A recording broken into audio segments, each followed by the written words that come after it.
Hi guys, welcome back to another episode of the Autism Story podcast. Today, I have the opportunity to chat with Diana Pastora Carson. She has been an elementary educator for 30 years and co-teaches a disability and society course at San Diego State University. She is also a consultant and educator on diversity as it relates to disability and is the author of several articles and resources and books. Diana also has a TED Talk and an award-winning podcast called Beyond Disability: Awareness That Matters.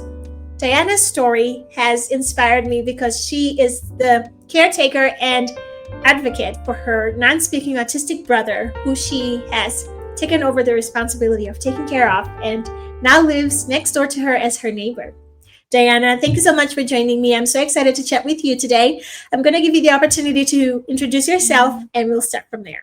Hi, Nicole. I am Diana Pastora Carson, also can be pronounced Diana Pastora Carson. I am an educator of over 30 years, and I am an author and a podcaster. But more importantly, I am the proud sister of my amazing brother, Joaquin. And I'm excited to be here to share with you today. And I have to say, anytime that I speak about my journey with my brother, I always preface it for my listeners that Joaquin has given me his permission, his blessing to be able to share our journey with others. He wants it shared, and he has been a participant with me in communicating what he wants shared. We have communicated through supported typing. He has verbally been excited when I'm presenting, when he goes to a presentation in a particular place. He demonstrates that he really wants his story known. Yeah, I love that. And I'm so thankful that you are willing to share your story with us and that, for us to learn from your experience. I'm excited to also have, for the first time, I think, someone that is a sibling who is taking care of their autistic, non-speaking sibling. And so that is going to be so helpful for other people that are in the same position as you, and also for us, for the whole autism community. Yeah. So I'm very excited for what you will be able to share here. Thank you. I'm excited to be here to share together. Thank you, Nicole, for inviting me.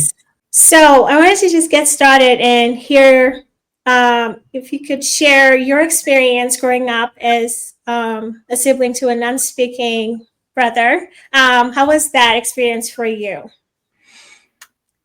Well, first, let me say Joaquin is a multimodal communicator.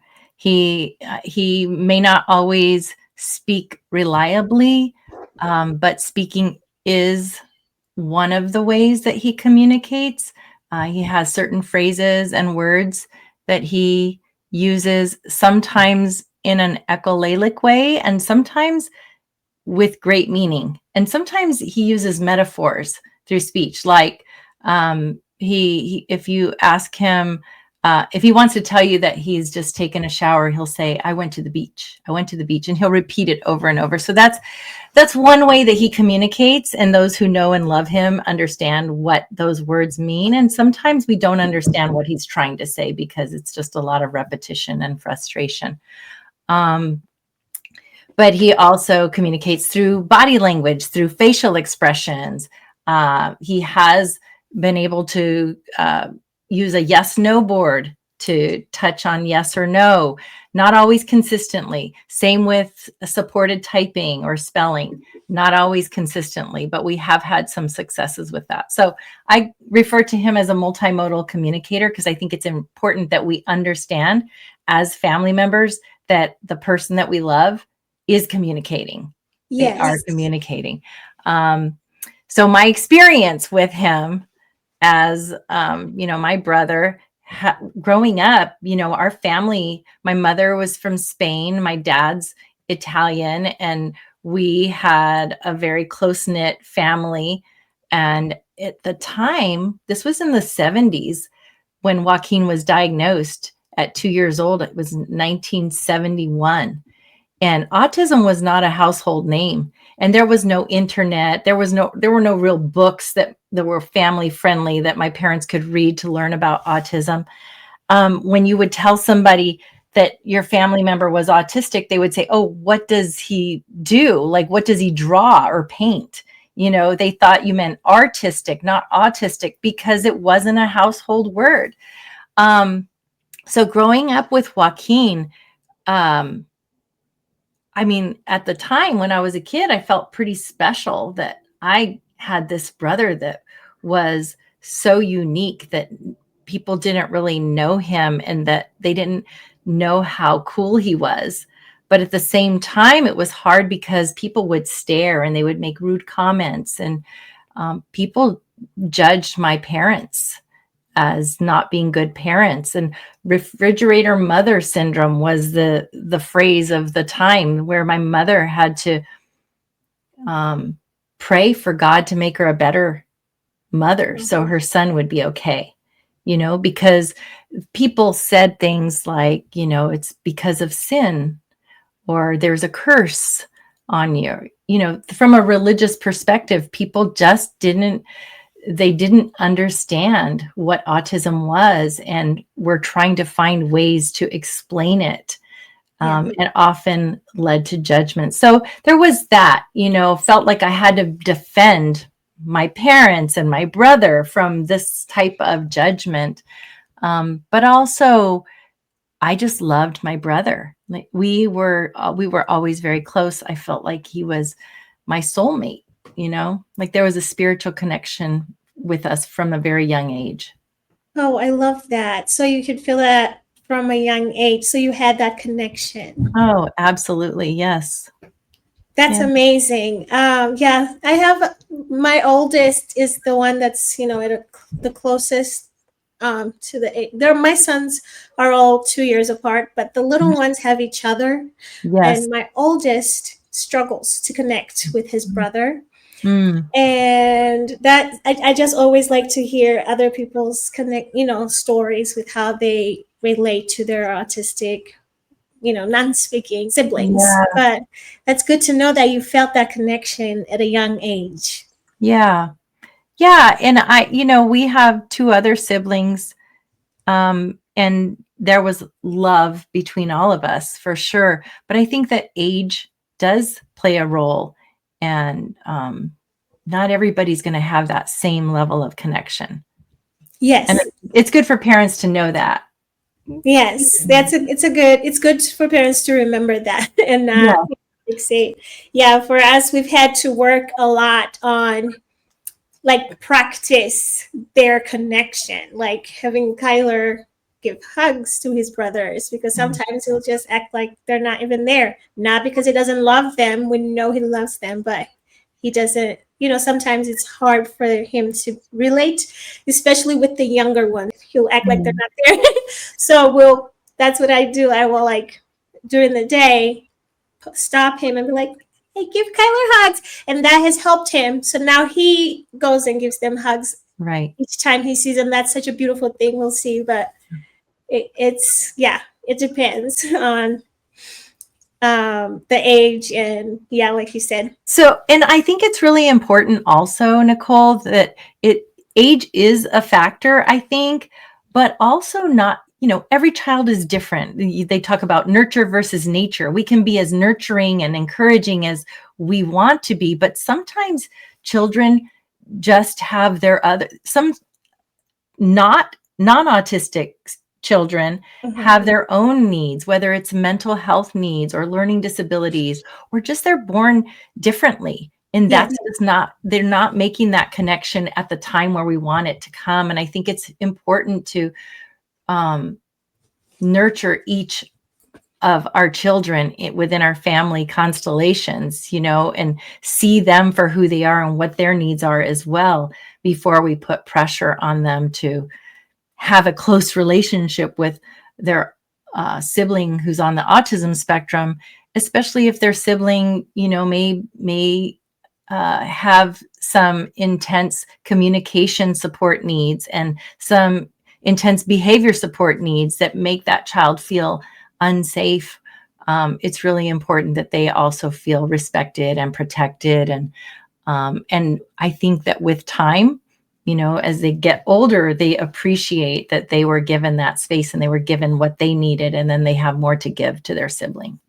Yes, I love that. And I'm so thankful that you talked about that, because that's things that we as parents, we don't think about that. We just always we're just worried. Like for me, at least, I'm just like, that grief of like, oh, they don't have that relationship, that the typical that we thought that could have been. Does that make sense?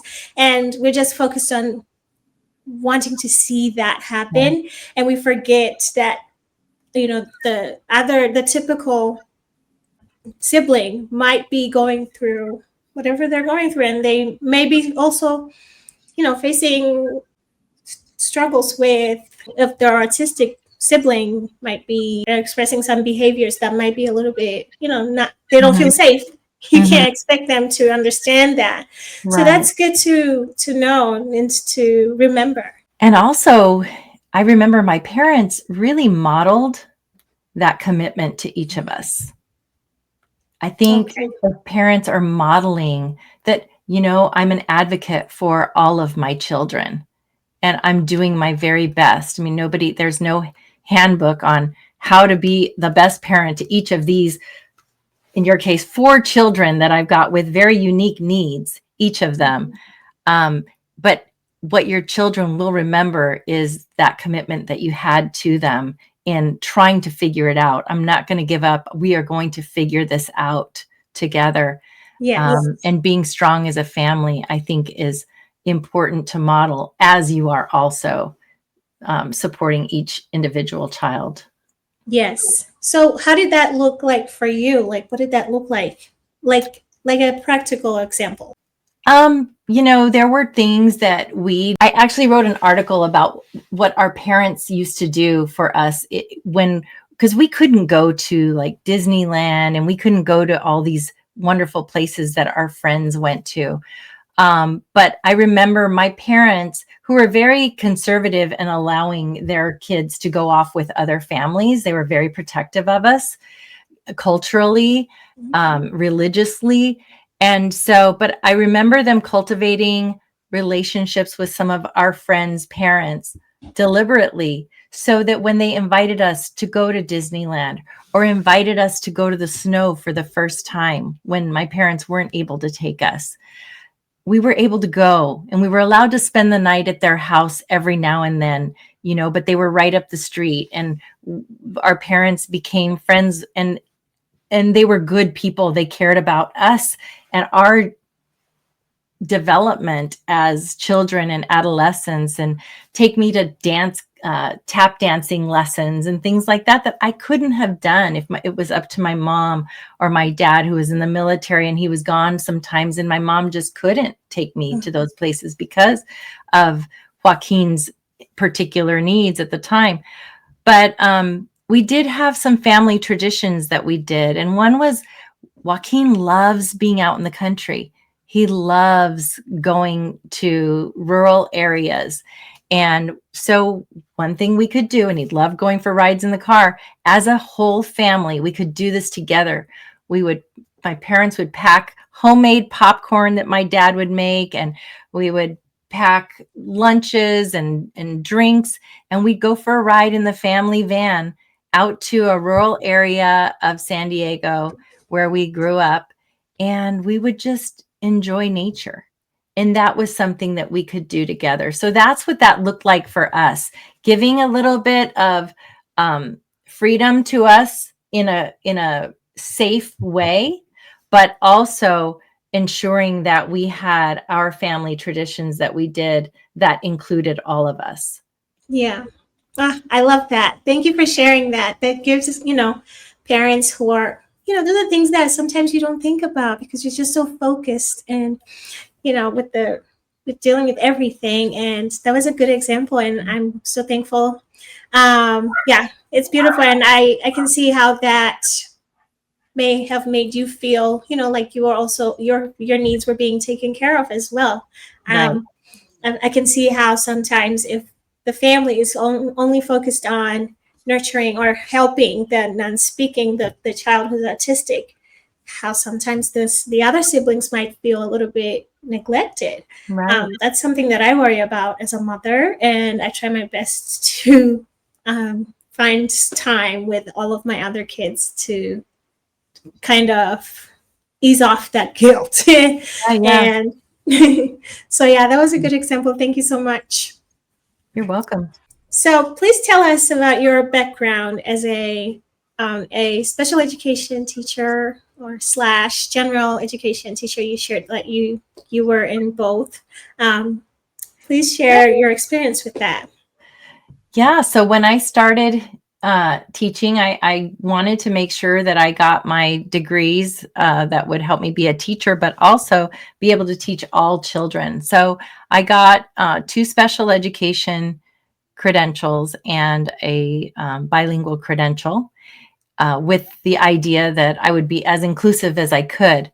But there was such a need in special education that there was a lot of pressure on me to teach special education. I taught general education first, and I was asked if I could, and I did it for a few years, and I was asked if I could teach the special education class. And I was hesitant because I really wanted to bring general education students into my classroom, right? And that's what I was doing. I was taking the students that nobody really wanted in their classroom. They were too fearful. Students with all kinds of disabilities, including autism, and some who were multimodal communicators, but nobody noticed. Nobody knew that yet, right?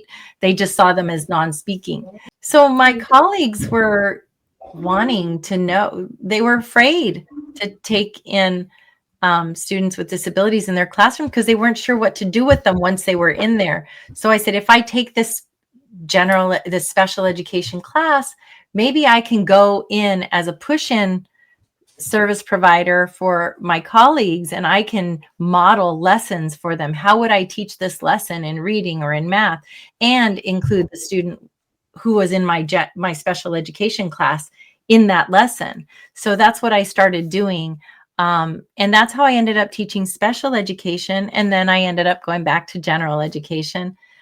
And I love both. I especially love teaching general education with inclusionary practices completely present and as a commitment. Yes, and I love that because I mean that's what we'd all love to see, right?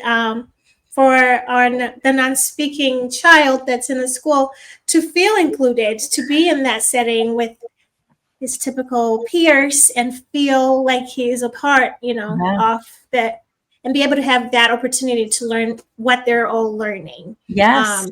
That is what most of us parents are fighting for, and it's just amazing to see that you were doing that. That's something like we're all hoping that that's the Yeah. future of Yes. schools. Oh, I do too. I do too. I had one student when I taught kindergarten who showed up the first day of kindergarten, no IEP, no history, because he was from Mexico. So he walked into my classroom and he looked just like Joaquin. He looked just like my brother. And I was like, okay, I'm not going to tell anybody. I saw the hands that were flapping for self-regulation. I heard the sounds coming out of his mouth. And I saw that he wasn't speaking the way that the other children were. I knew he was communicating, but it was a very different way than the rest of the class. But I didn't tell anybody because I was like, if this is an opportunity to have this work.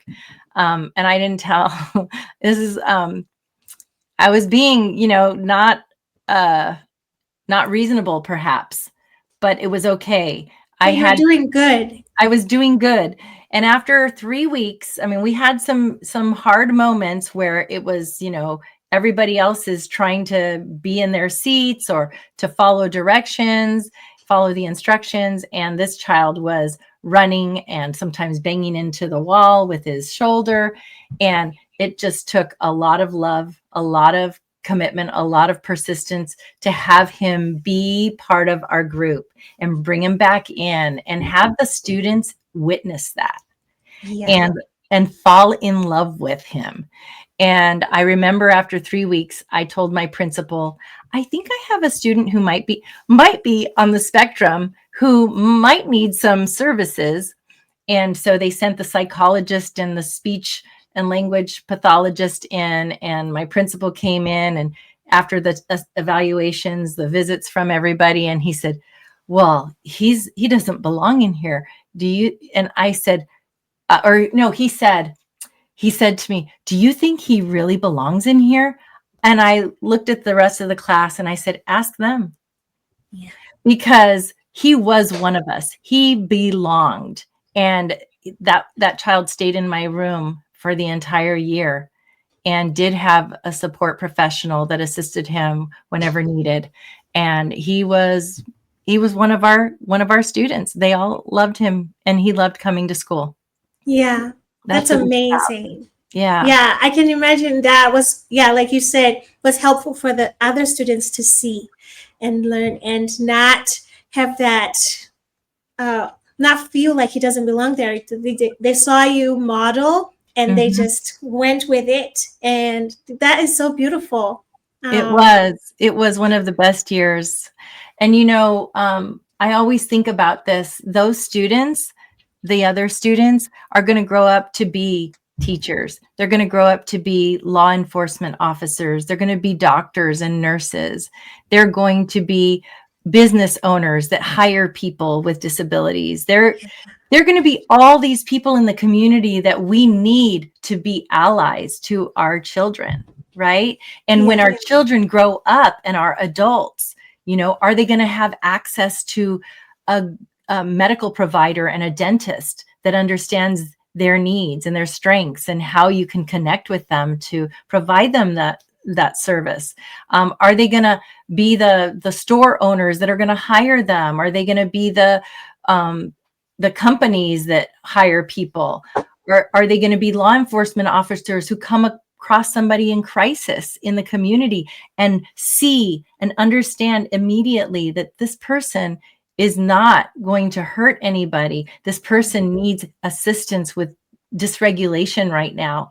And I can be that person because I understand them, because I went to kindergarten with somebody just like them. Yeah. That to me means the world. Wow. Yeah. I just love how what you did there like how you just presented how the ripple effect that has, Yeah. people don't think about that. I'd never really thought of that, but that is the reason why all Yes. these kids should be in the same, general area and learn together so Yeah. that these kids can see the others and learn how to work with them through Yeah. their teachers who will model to them how to love them, how Right. to show them that it's possible, different Yeah. from the teachers that might be a little bit afraid to even have that child in their room. Mm-hmm. Yes. That's beautiful. I Yes. have a beautiful video I can send you the link to of this child and the rest of my kindergartners on the last day of kindergarten walking back from the park in a line. We went on a field trip to the park for the last day. And this is a kindergarten line, so it's kind of zigzaggy, but this child was walking in that line without anybody holding his hand, nobody having to redirect him. He knew that was his line. And his mom, you could see his mom and his aunt in the corner just watching him. And I can see them beaming. They're so relieved that their nephew belonged and was loved and was part of this zigzag line of kindergartners. That means the world to a parent, right? Really does. Yeah. Just thinking about it. That is absolutely what all of us parents would love to see for our kids. And we can even see, like, if my child feels included, he acts a little different. You don't need to, he's not as, how do I say it? I don't want to say defiant, but he will be a part of the group if he feels like he is a part of it. it helps with anxiety when you know you belong, for Mhm. all of us, right? Yes. Yeah. That's beautiful. Thank you so much for sharing that.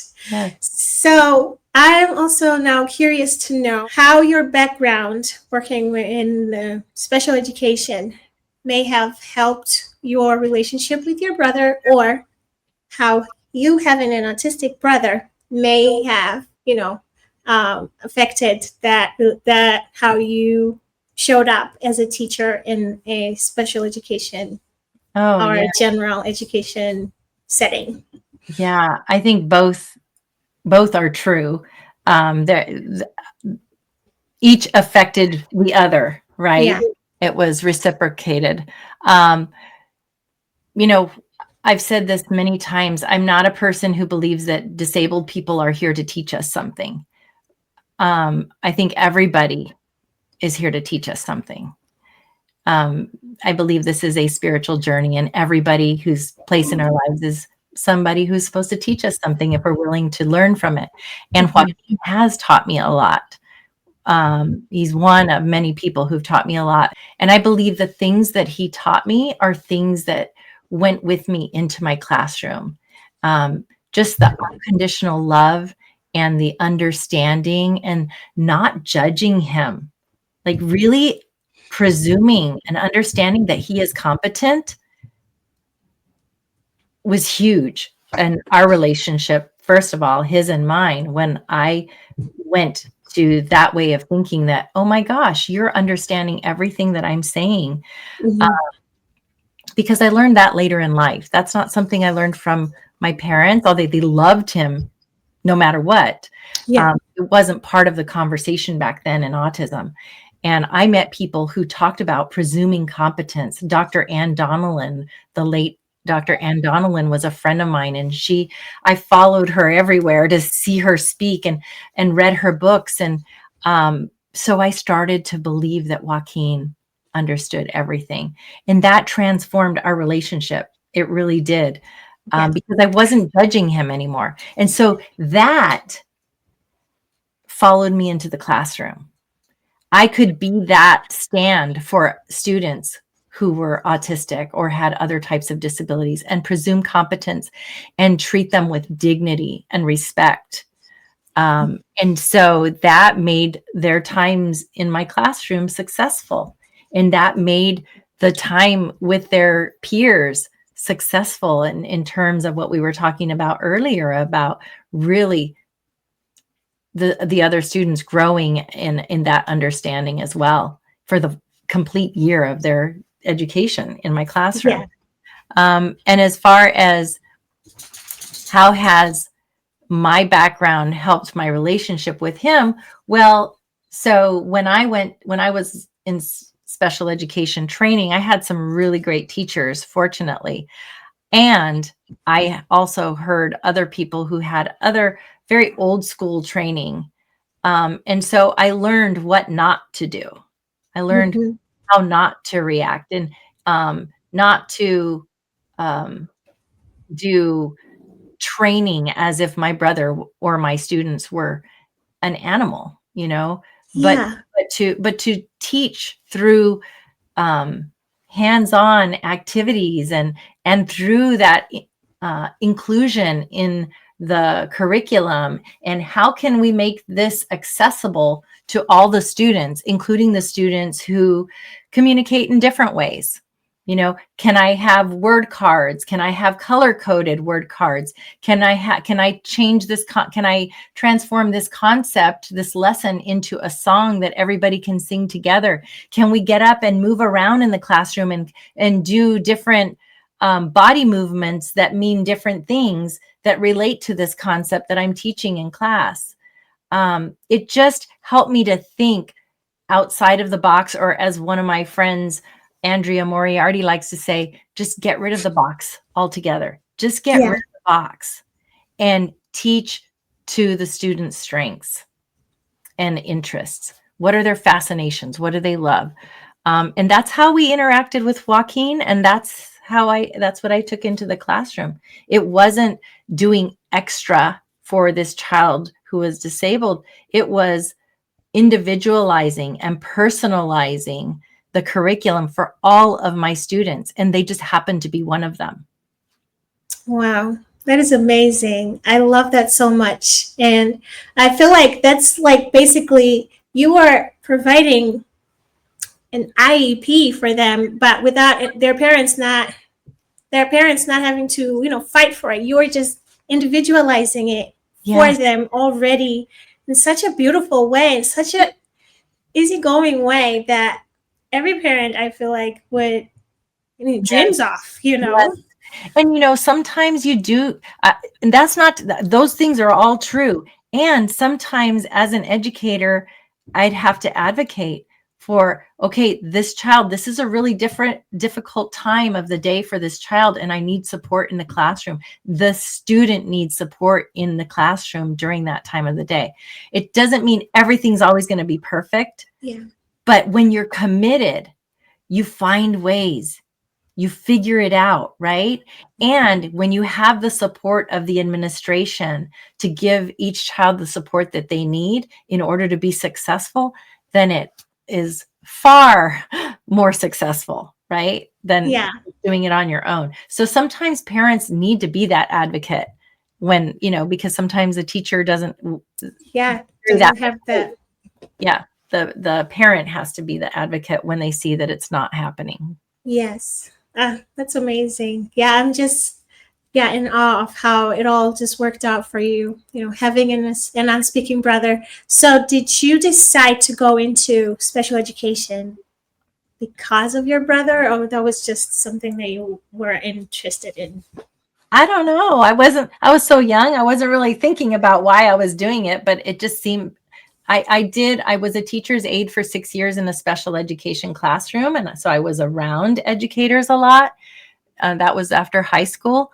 And people kept saying, you should become a teacher. You should become a teacher. And then once I got into the teaching program, people were saying you should become a special education teacher because you have so much interest in this. And I had already helped my parents with advocating for my brother.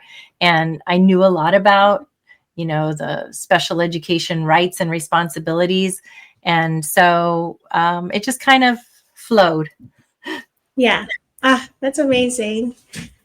So now I wanted to talk about your experience taking care of your brother and taking over that responsibility that your parents had for a long time.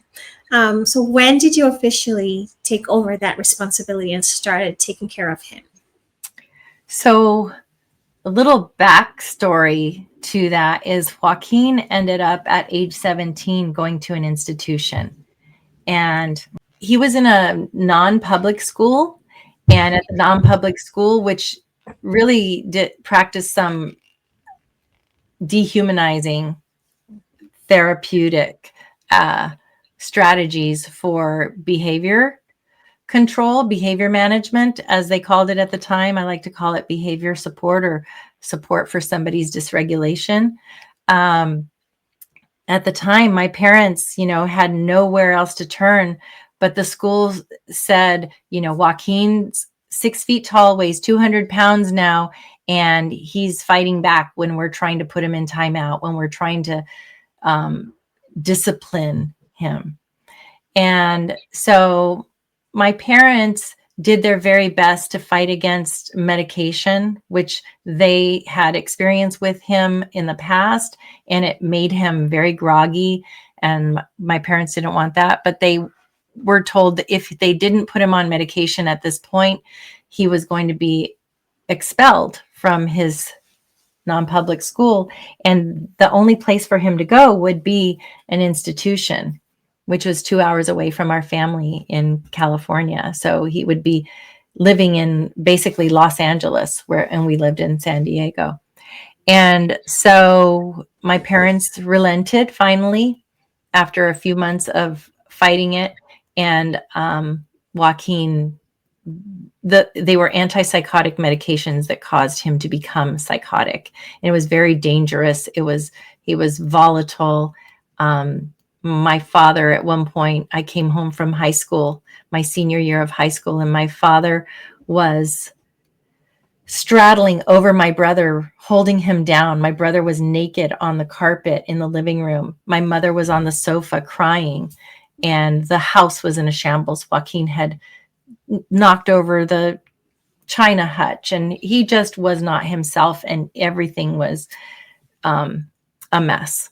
And my father looked at me when I walked in the door, and he said, Diana, I need you to do me a favor, and I need you to go get a rope from the garage. And I went to the garage and I got my father a rope. My father, my hero, who loved his son so much.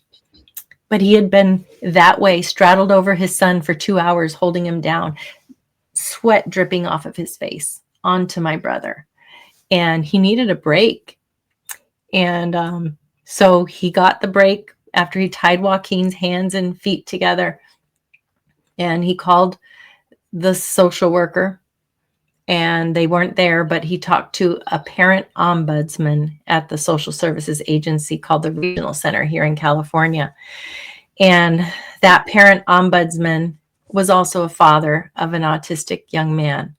And he cried with my father, and he said, Mr. Carson, I'm so sorry to have to tell you this, but I have to call Child Protective Services, and you have to untie your son. And first thing tomorrow morning, you have to take your son to the state hospital, which is 2 hours away. And so that was, at that point, the next day, our family drove Joaquin to this institution, and it was heartbreaking for us all. My mother was in mourning for over a year. You know, we went to see him every weekend and would take him out. But it was heartbreaking to have him there. My mother used to say, oh, in her thick Spanish accent, over my dead body, nobody gonna take my son away from me, right? But it happened, and it was a crisis. And so that's when I started pulling my weight as a sibling. My mother had a condition called Sjogren's syndrome, which is a form of lupus. So her health wasn't very strong. And, you know, my father, he's now 82. And, you know, they were getting older at that time, but they would go one weekend and I would go another weekend. I was just giving them it was harder for them to drive that long distance every weekend. And I started meeting people in conferences. I started researching. I started making friends with people. Like I mentioned, Dr. Ann Donnellan and other people, and learning and saying, I can do this I have all these amazing people that I can pick their brains now. They're my friends. And I did. And then I got my special education credential, and I said, we could create a place that is Joaquinified. We can create a place that meets his needs. And I had it in my brain. I had it in my mind. I envisioned it. I knew it could happen. And after 15 years of total of Joaquin being in the institution and us having to fight in 3 years to get him out, and after my family and I bought a property in a rural area, which Joaquin loved, rural areas, we found a place with a barn that we could Joaquinify, that we could create a space for him that would be safe for him. And that's what we did. But I remember when we were going to take him out, my father and my mother were nervous. They didn't like the institution. No, but none of us did. But what they were afraid of was, is he going to have access to the health care that he has there? Is he going to have access to the dental care that he has there? Is he going to have access to people to support him and safety if he's having significant dysregulation? Because out here, we had to create it all. It was us, and we hired a supported living agency to support us and to help us hire people. But that's when I officially became the one, because I said I had to convince my parents, even though, and I'm not a proponent for conservatorship. I'm much more about supported decision making for people and communication access for people. But I do feel that there are some situations where it is the more responsible thing to do. in my family situation, it was the more responsible thing to do at that time, when there wasn't supported decision making. And so my parents had me become co-conservator for my brother. And I like to say I'm a supporter of his self-determination. I'm not here to make choices for him. I listen to my brother, and that's really important to me. I listen to what he is able to communicate, and I don't make decisions just based on my convenience or my What you want for him. right. I mean, I think that he and I are so close. We do want the same things for him. Um, I really believe that, and he has confirmed that in multiple ways over the years. But I hesitate to talk about conservatorship because I think that there are so many cases where people abuse conservatorship, Yeah. and they're about controlling their child. If they're not mentally healthy individuals themselves, and they get conservatorship over somebody else, it can be very abusive, and Yeah. that's not okay. And so for me, having Joaquin be able to communicate is very important. So my parents had me become co-conservator of Joaquin, and now it's just kind of, our mom passed away 10 years ago, and our father has gotten older, and he's just so thankful that he says, he worries about me, having so much responsibility. And I said, Daddy, this is what you modeled. This is how you modeled. This is how mom modeled. Mom was the oldest of 12 children in Sevilla, Spain. She quit school when she was 9 years old in Spain so that she could go to work to help put food on the table for her brothers and sisters. This is the way we were brought up. And for me, it's the natural and it's the right thing to do. Doesn't mean that I have to work on my own self-care still. I still have to find ways to take care of my mental health. But as far as officially taking over the responsibility, my sister and I used to help with bathing and dinner and all the personal care stuff with my brother from a very young age. But as far as adulting kind of care, it's been a while. Yeah. That's amazing. I really just love how you took over that responsibility, and like you said, it was something that you saw your parents do, and it was just so natural to you for you to do. Right. And it's just amazing to see. Yeah. I'm very, very lucky in that too. And I feel my parents feel that they're lucky, or my mother felt it for sure, and my father feels it. But I also feel very lucky. I have one son who I had when I was 18, and we've kind of grown up through Joaquin being institutionalized together. And I remember one day we were visiting Joaquin, and my son was, I think he was 12. And he said to me, "You know what, Nanny?" He calls me Nanny. He said, "You know what? You can't die until I turn 16. And I said, "Well, okay, well, I don't plan to, but why are you saying that? That's kind of odd." He said, "Well, because I have to be able to come and visit Joaquin." Wow. And I cried, I cried That is because beautiful.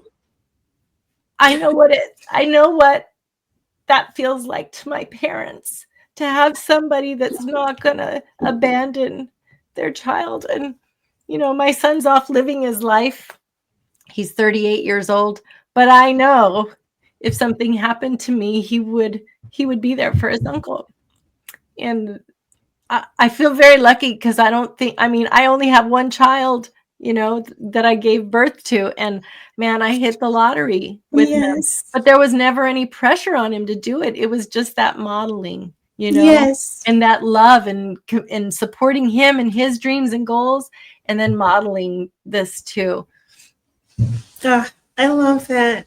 Your experience is really helping me, and I hope for others that are listening, just the basic us just being able to model for the Yeah.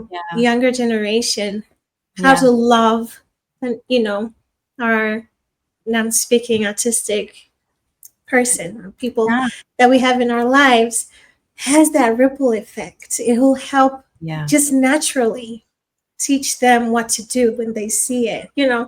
Yesterday we were doing we were at our church doing trick or treating, and it wasn't, it's a place where there's so many people. My youngest is 3, Mm. and I was telling my husband, Kyler's, you know how he will run off. And I Mm-hmm. was just like, Kyler's gone. And I had to do something. And my little one kind of already knows that. And he's like looking out for him. He's like, oh no. Like normally a child would be like, okay. 3 years old. He's like, oh no. And he goes to go after him, like, and Wow. pulls his shirt. Like Wow. he does that here at home too. He knows when he's trying to get to the door, he'll pull his shirt. He will pull him and Wow. call for me. So it's just things like that. I know it, sometimes people worry that it's a lot, for they're young to go through, Mhm. but he's also building them up to be Mhm. caring people to the, Yeah. their siblings who need support or will need support for a long time. Right. Right. I think there's a lot to say about, there's the analogy, the person with the cut is the one that gets the Band-Aid, right? So if your kids are saying, well, I want a Band-Aid too, well, you don't have the cut. So it's okay to give some, you give the attention where it's needed. The one that needs the access is the one that's going to get it. I remember when my grandmother in Spain passed away, there were 12 children to inherit her piso. It's a flat, like an apartment. And rather than selling it and dividing the money among 12 people, they decided, of course, we're going to give it to the one that needs it the most. You know, That is amazing. I know. I know. And that's kind of the mindset that I grew up with. I mean, it's not what everybody's mindset is, so you can't Yeah. force it, but I think that just in everything we did as a family, that's how we saw how we took care of one another. We Yeah. There's a term in the disability community called access intimacy. And access intimacy is understanding, like really deeply understanding and respecting what another person's needs are for access, and being compassionate and being committed to making sure that their access needs are met. And it can be as simple as like only choosing to go to a restaurant that has wheelchair access for when you're with friends that use a wheelchair. It could be going to a place that if you have friends who have children who are autistic and experience sensory overload, going when you get together with friends, going somewhere that's sensory friendly, like making a decision when you're going to have your kid's birthday party and you're inviting their classmates who are autistic, go to a place that has a sensory friendly option. That's access intimacy. It's being in action about what other people's access needs are. And I think that we were always in that frame of mind growing up. Yeah. I love that. I I can think of like one that for my friends that I have here will always go to a playground that has a fence because they Mhm. know Kyler will need that. And I appreciate that. I didn't know that phrase, but I love it so much. Yeah. Access intimacy. Look it up. It's a beautiful concept. Yeah. Thank you so much for sharing that. So I wanted you to share, how does Joaquin communicate, and what are some therapists that he may have tried that maybe worked, or some that you may thought that maybe didn't serve him as much? So when we were growing up, there was barely a law that said Joaquin could even have the right to go to school. So there wasn't a lot of emphasis. It was on communication access. It was more like childcare at the time, and functional skills like, putting your shoes off and on, or um, but he did have speech therapy, I believe, and they were teaching him. I remember animal sounds was a big one. I remember him saying oink oink, um, and he learned certain phrases. Yes, please. No, I don't want. Um, Different phrases, but sometimes they weren't used in a reliable way. Oftentimes it was the same phrase over and over when he was stuck, when he was dysregulated, and he had apraxia, where his body just couldn't move. So and then he went into that non-public school that basically dehumanized him, and then went into the institution for 15 years of his life.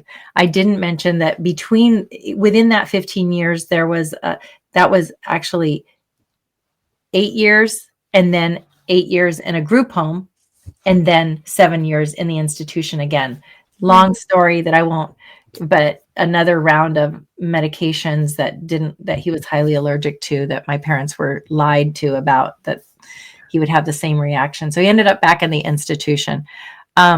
So all these years, so 15 plus 8, 23 years of his life as an adult with no communication access, nobody focusing on communication. And it wasn't until his last stint in the institution that I started bringing letter boards and yes, no boards, and trying to communicate with him in different ways. And then and I was able to support him in typing. And I was questioning myself, like, did I do that, or did he do that?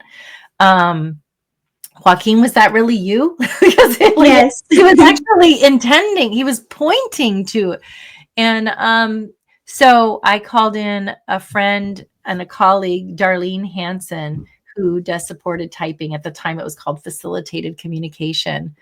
And she came and assessed him, and he sure was typing. She said, "Yeah, you're communicating, Joaquin." And I'm videotaping it, and I'm crying. Yeah. It's really happening. And so Joaquin was doing pretty well with spelling for a while. And then as he came out of the institution, after a couple years, he just started having more and more health issues. And with those health issues, his ability to communicate reliably has declined.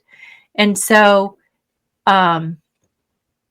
we still work on it daily. He's got a communication specialist. He's got music therapists that works on his his ability to the gross motor movement and the fine motor movement, so that he can get his body aligned and focused on the letters.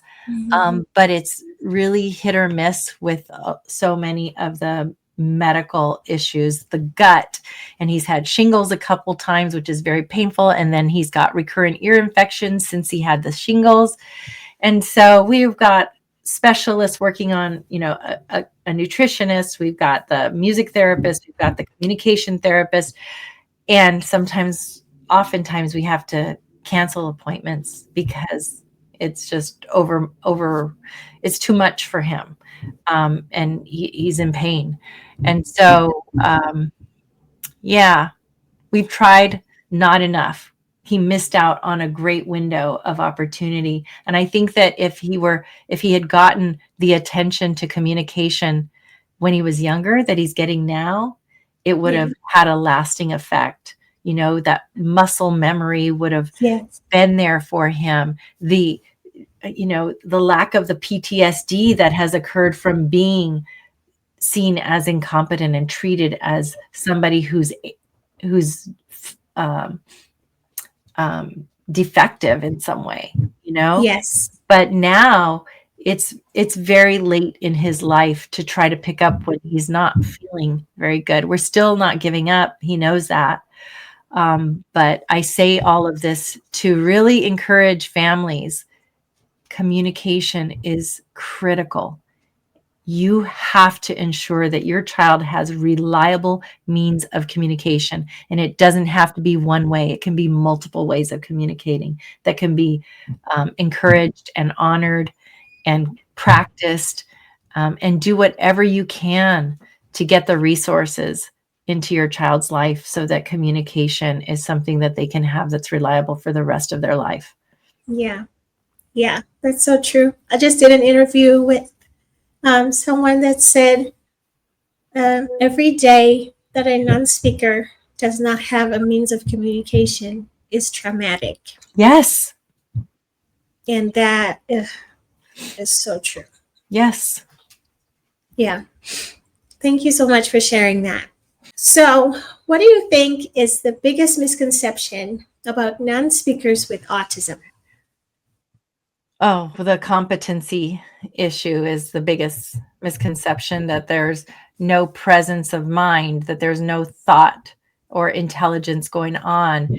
You know, what's really important that I've learned about Joaquin is that his words might be saying one thing and his body might be doing something that makes you think that he's not interested, that he's not understanding, or that he's not hearing you.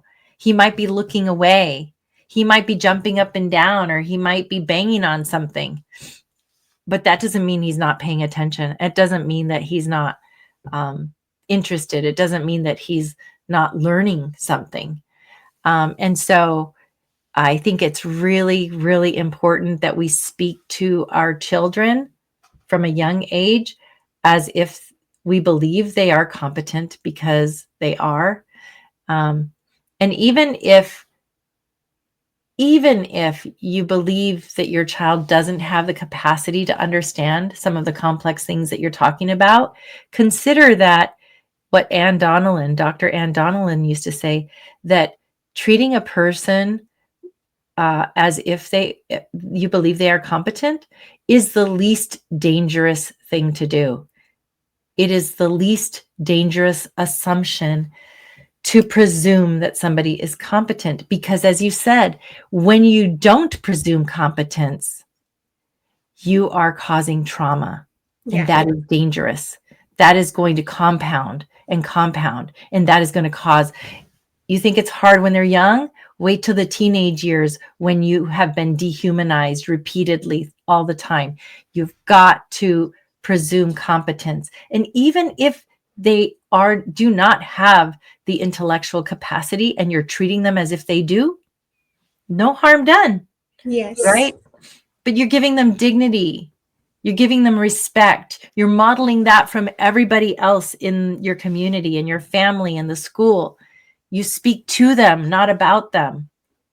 You include them in decisions that you're making as a family, whether it be with a yes, no board, or a happy face, or a sad face, or whatever it is that your speech and language practitioner considers appropriate for your child, and what you consider appropriate for your child, but that you are including them in every aspect of choices and communicating things.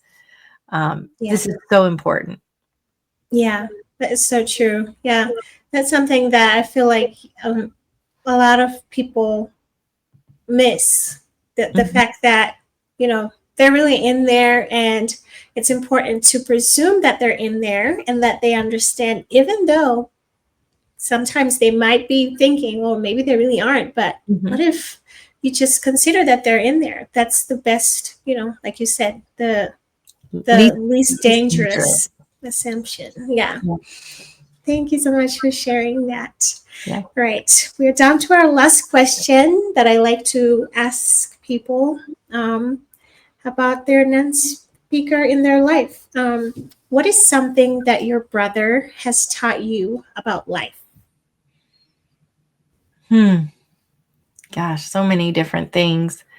Joaquin has taught me to be kind, to not judge people. Um, he's taught me to give people space when they need it, to not be impatient. He has taught me to be a good teacher, an inclusive teacher, as I mentioned before. He's taught me to be an ally and an advocate. Um, He's taught me that the value of life isn't necessarily in the amount of things you can do independently, but the amount of self-determination and the amount of choice and control that a person has over their life with support. I think that's really important. I'll say that again in a different way. He's taught me that the value of a person doesn't necessarily lie in what they can do independently, but the life quality value of a person is determined by the amount of choice and control that they have over their life when we support them. Yeah, that they need that support, and their value is not determined with whether they need support or not. Right. Yeah. And independence is so highly valued in our society, but interdependence is something that I value. And I Yes. think that, Joaquin certainly teaches me like other people teach me in my life, but, and that's one way that he contributes to my life. But also, he depends on me for certain things, and I depend on him, and other people depend on him to share his story and give hope. And that's one thing that he wants people to get hope from his story, and for families to gain hope. It's not always easy. It's often very hard, especially Yeah. as he's aged. It's gotten harder and harder. But we're 100% committed to him still living a life that is self-determined, and a life Yes. of quality, and a life of dignity. Yes. That's amazing. And that's what a lot of, if not all the parents or families who have non speakers want. We're all fighting for our person to have better quality of life, a good quality of life, Yeah. however that may look, and for them to have some kind of authority over their life. Right. And I love what you said about interdependency, that people underestimate it. Like they don't give the importance that it deserves. Not everybody has the ability to be independent, but they do have that. That it's possible, right? It's not Mm-hmm. that it's not, but if you don't have it accessible to you, that independence, you need interdependence, and that is Right. important. Yeah. And that ties into like when people need help with communicating, and you need a communication partner, Mm-hmm. and things like that. When Yeah. people doubt that, why do you need a communication partner? It's because it's necessary for them to be able to control their bodies and stuff like that. Yeah. That's where it Yeah. ties in. So, yeah, thank you so much for being willing to share your story. I am absolutely amazed by everything you're doing, and you're giving a lot of people hope. Like for me, as a mother, like I shared, it's so good to see someone who is living what my dream might be for when I'm no longer Mm. here, for when my Oh, children yeah. grow up. I would love for them. I don't require it. I know your parents did not either. It's just, it gives me that I now feel inspired to do what your parents did and continue to model that, because from your story I've learned and seen that there is that ripple effect that Yeah. happens when you model how to love your non-speaking child Yeah. and their siblings and people in your life and people in school, whatever, anybody that's watching will learn from that, and it will be just natural. You will not need to Yeah. require anybody to do anything. And that's what I hope for the future for my son for when I'm not here. So, Well, I wish like you that said, for you and everybody else that's listening. I so wish that for you all and for your children. thank you. And Yeah. I would love for you to tell Joaquin that his hope for people to feel inspired by his story is Yeah. absolutely happening. I feel inspired, and I know anybody that will be listening here will feel inspired and have hope, like Yes. how like he wants. Yes. Can I share something else really quick? Mhm. So when our mother was alive and we were in court for 3 years to get Joaquin out of the institution, my mother said to Joaquin, she asked him, Joaquinito, when you come home, what do you want mommy to make you for dinner? And Joaquin, out of the blue, said steak. And we didn't know why he said steak. We never ate steak growing up. It wasn't like, it just, we had, chicken and rice basically. And so for 3 years then after that, because my mom said, I'm going to make you steak. For 3 years, he kept saying, steak is coming, steak is coming, steak is coming, steak coming, steak coming, steak good, steak good. I like steak. Just all these iterations of steak. And we have t-shirts now that say Team Joaquin, steak is coming, and it's our thing. And so whenever I do a keynote at the end, I say, steak be with you. And that's what I wish for you and your audience too, that steak would be with you. It's that hope. Steak means life quality. Steak means life quality. Steak means hope. That's what Joaquin was talking about, because when we got him home, he didn't really want the steak. He kept looking out the window at the birds chirping and say, I like steak. Steak is good. Steak is coming. That was his hope. That was his hope. And that's why I had to share that with you. And if anybody wants to read more about our story or watch our TED Talk, my TED Talk, at DianaPastoraCarson.com. I have a blog. I have the article I mentioned earlier is called Almost Heaven, which is about our family driving out to the country, and other things, other resources for people. Yes. Yeah, I will. Yeah, you will have to send me everything. And anybody who's interested, I will have all of these links in the description to every link. If it's on YouTube, it will be in the description. If it's on Spotify and on Apple, it will be in the description of that version of this interview. So thanks, Nicole. Yes, you're very welcome. Thank you so much. This was amazing. And I would love to continue to stay connected and be inspired by your story. Absolutely. Likewise. Thank you. Thank you so much for tuning in today. If you haven't yet, please consider subscribing to the channel so you can get notified whenever I post new episodes. Until next time.